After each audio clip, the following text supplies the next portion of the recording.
ఎలా ఉందండి?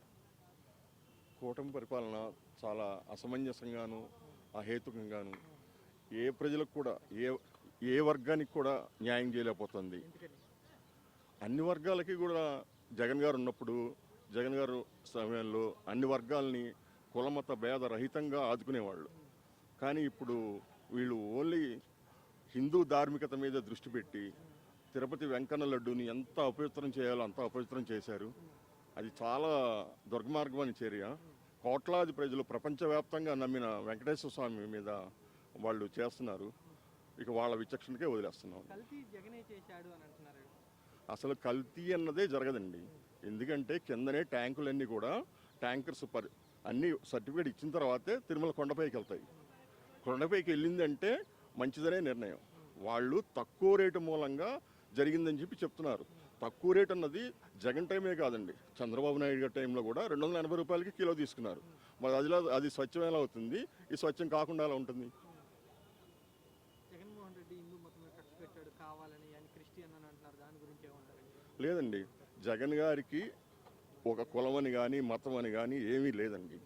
అన్ని వర్గాల వారిని ఆదరిస్తారు మాట. ఆయన నమ్మకం ప్రకారం ఆయన ఇంట్లో చేసుకున్న దానికి బయటికి ఆయన చెప్పట్లేదు కదా. సనాతన ధర్మం అంటారు పవన్ కళ్యాణ్ గారు, డిప్యూటీ సీఎం. ఏమంటారు మీరు? అసలు ఇవాళ చెప్పిన మాట, ఈ పూట చెప్పిన మాట రాత్రి చెప్పడు, రాత్రి చెప్పిన మాట రేపు ఉదయం చెప్పడండి. ఇంకా ఆయన నిర్ణయాల మీద ఏం చెప్తామాట. ప్రతిపక్షంలో ఉన్నప్పుడు ఒక విధంగా చెప్పారు, ఇప్పుడు వచ్చినాక ప్రతిపక్షంలో ఉండగా ప్రశ్నించడానికని చెప్పారు. ఇప్పుడు ఎవరిని ప్రశ్నిస్తున్నారు? ఎవరిని ప్రశ్నించట్లా.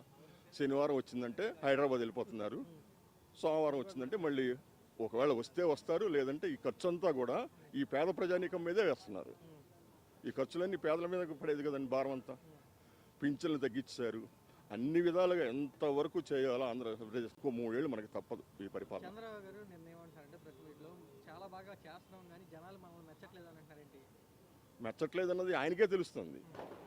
ఇప్పుడు ఆయనే తెలుసుకున్నారు కాబట్టి అధికారుల మీద తప్పును నెపం తోసే ప్రయత్నంలో ఆయన చేస్తున్నాడు అన్నమాట. అది చంద్రబాబు గారు చాలా కష్టపడుతున్నారంట కదా ఈ వయసులో ఏపీ కోసం డెవలప్మెంట్ చేయడం కోసం. లేదండి, వాళ్ళ అబ్బాయి లోకేష్ని ప్రమోట్ చేయడం కోసం తప్పించి ఆయన కష్టపడేది అంటూ గతంలో కూడా చూసాం. గతంలో ఎన్నో సంవత్సరాల నుంచి ఉన్న ఆయన ఒక్క మెడికల్ కాలేజీ కూడా ఎందుకు పెట్టలేకపోయారండి? జగన్ గారు వచ్చిన 5 ఏళ్లలోనే 17 మెడికల్ కాలేజీల్లో 5 నిర్మాణం పూర్తి చేశారు, మిగతా అసంపూర్తిగా ఉన్నాయి. వేలాది కోట్ల రూపాయలు అమరావతిలో పోస్తున్నారు. ఈ కనీసం 5,000 కోట్లతోటి మెడికల్ కాలేజీలు పూర్తవుతాయి. ఎందుకని చేయడం లేదు?